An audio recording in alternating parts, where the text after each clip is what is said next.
We're talking tennis. Luke Jensen is on the line. Evening, Luke.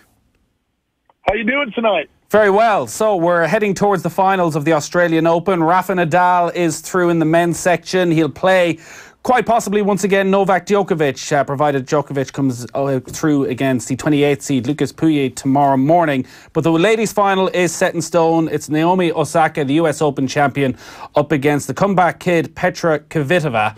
We'll get to the two of them in a minute, but we haven't spoken to you since Serena Williams' exit.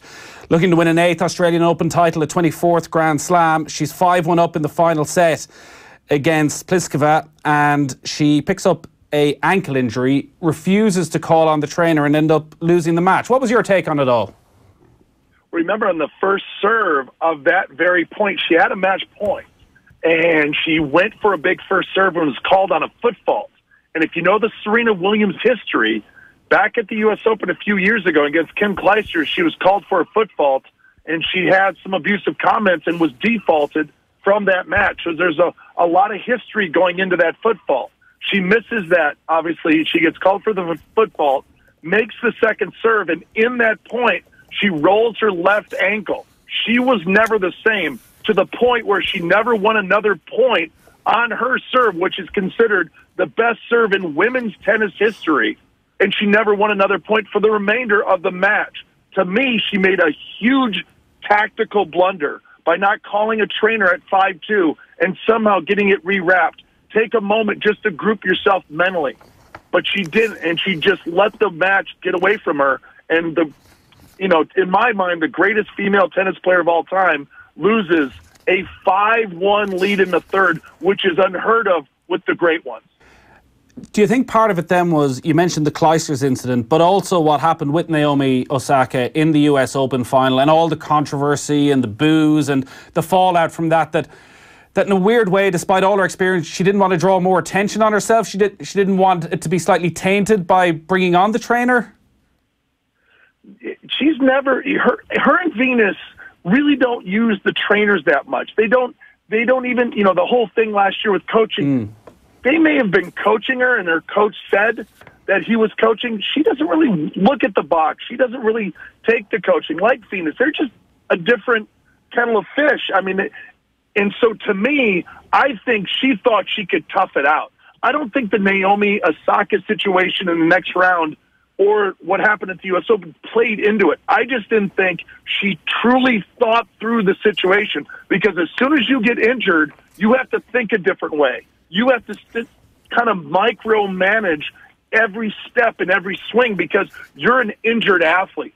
And I think she didn't handle it that way, and she let the other side come back and really run away with the match. For someone, Luke, that has got so much bad press over the last 2 or 3 years for her on-court actions, she did speak extremely well after the game, refused to apportion any blame on the injury. She said, I didn't choke on any of the big points. She just came up with huge shots, huge serves. And that was pretty big of her, I guess, because it would have been very easy to feel a bit sorry for herself, because that 24th Grand Slam is proving to be the most difficult of all in her career to win. I agree. I really think there's so much drama around her all the time. We talked about last year at the U.S. Open. We've talked about the Kim Clijsters match. Think about the matches that have gotten away from her. For a great player to let so many matches slip, she really should be at about 30 Grand Slams if she would have cleaned up a couple of matches. I believe this 24th is becoming a mountain maybe too high to climb. She's got, of course, her young baby. She's newly married. There's a lot that goes into life that is distracting her from maybe her best tennis. But remember, she was still up 5-1. She reached the finals of Wimbledon last year. She reached the finals of the U.S. Open. She is right there. It's just, can she put it all together late in her career to have a great, glorious finish?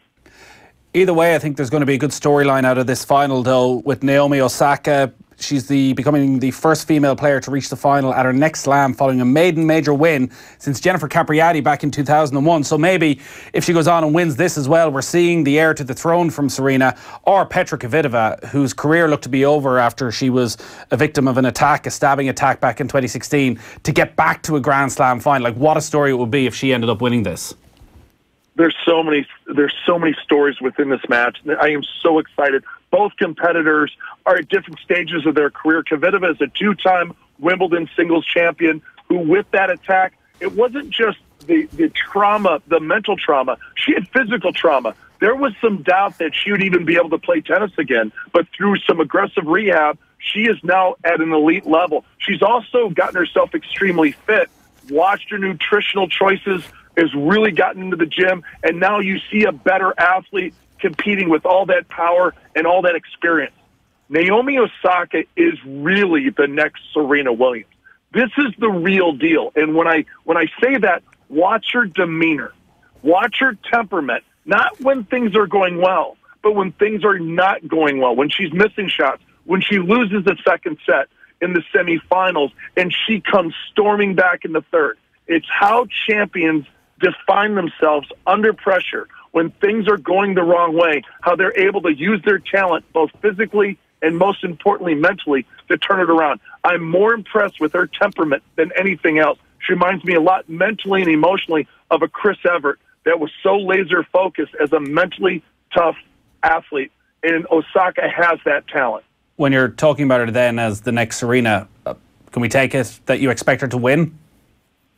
Yes, I do. I think Kvitova has not lost in 2019. She is riding this unbelievable wave.